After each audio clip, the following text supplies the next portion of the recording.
Ragazzi, buongiorno a tutti. Oggi vi ripropongo un video che avevo già fatto in passato, lo facciamo in maniera un po' più dettagliata, perché tanti di voi mi avete scritto che andava bene, come è fatto, come è spiegato, eccetera, però volevate vedere un po' più di dettagli, quindi lo rifacciamo per bene.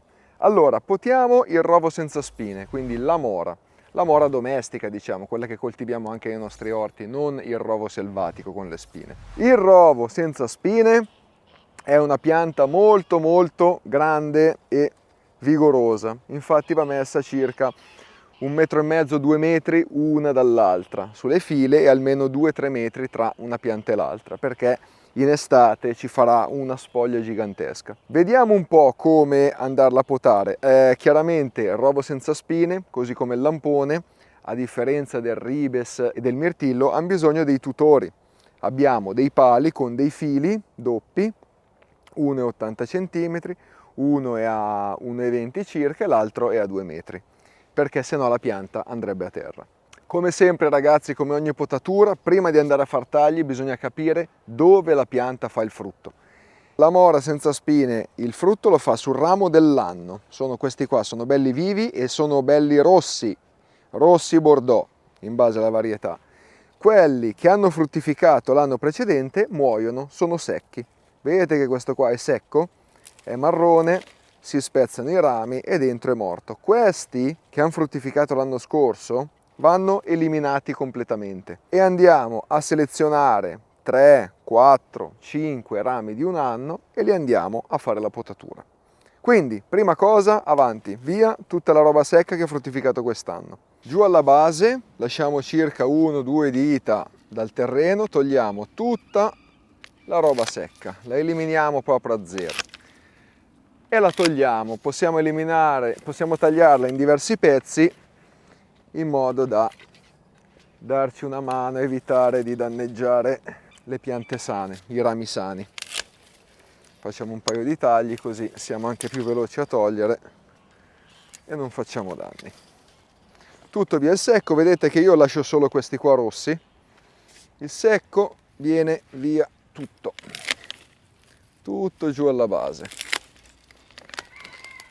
Quindi abbiamo lasciato solo i rami rossi, i rami vivi di un anno, e abbiamo eliminato tutto il secco, tolto anche un po' d'erba per fare un po' di pulizia, per capire un po' meglio cosa stiamo facendo. Adesso andiamo a selezionare quelli più belli, più vigorosi, più produttivi e quelli un po' più piccolini, un po' più sacrificati, che anche se sono rami produttivi, li andiamo a eliminare comunque. Vedete questo? Questo qui è vivo e rosso, ma in confronto agli altri è molto più piccolo. Quindi lo andiamo a eliminare. Via. Qua dietro ancora ne abbiamo uno piccolino e qui un altro ancora. Questi qua piccolini. Li togliamo perché qua saranno sempre sotto chioma, produrranno ok, ma saranno sempre in ombra e quindi avranno sempre una produzione sacrificata. Meglio pochi rami ma più belli e vigorosi. I rami belli e vigorosi sono così. Sono dritti, lunghi, hanno delle diramazioni secondarie. Quello che facciamo è andare a cimare il ramo a circa 1,80 m da terra e lo teniamo alto così. Le diramazioni secondarie le andiamo a spuntare, le andiamo a tagliare e lasciamo circa 4-5 gemme attaccate alla pianta, in questo modo. 4-5 gemme, via, 4-5 gemme, via, e lasciamo dei rametti così. Questi rametti sono dei rametti che produrranno tante more e di qualità fantastica. Questi qui sono i rami migliori per la produzione del rovo senza spine. E questo deve essere il risultato. Questo qui è il ramo di mora, come si presenta una volta potato.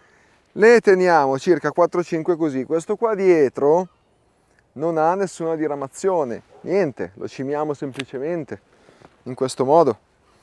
E poi li andiamo a legare. Li andiamo a legare in questa maniera, a ventaglio, in modo che tutti i rami siano ben distanziati, non siano troppo vicini e riescono a prendere tutti il vento, l'aria che tiene le foglie belle asciutte e non lo fa ammalare di botrite, e poi gli fa prendere il sole, quindi fa maturare, fa sviluppare i fiori, eccetera, eccetera. Quindi poto quello lì e vi faccio vedere come legarli.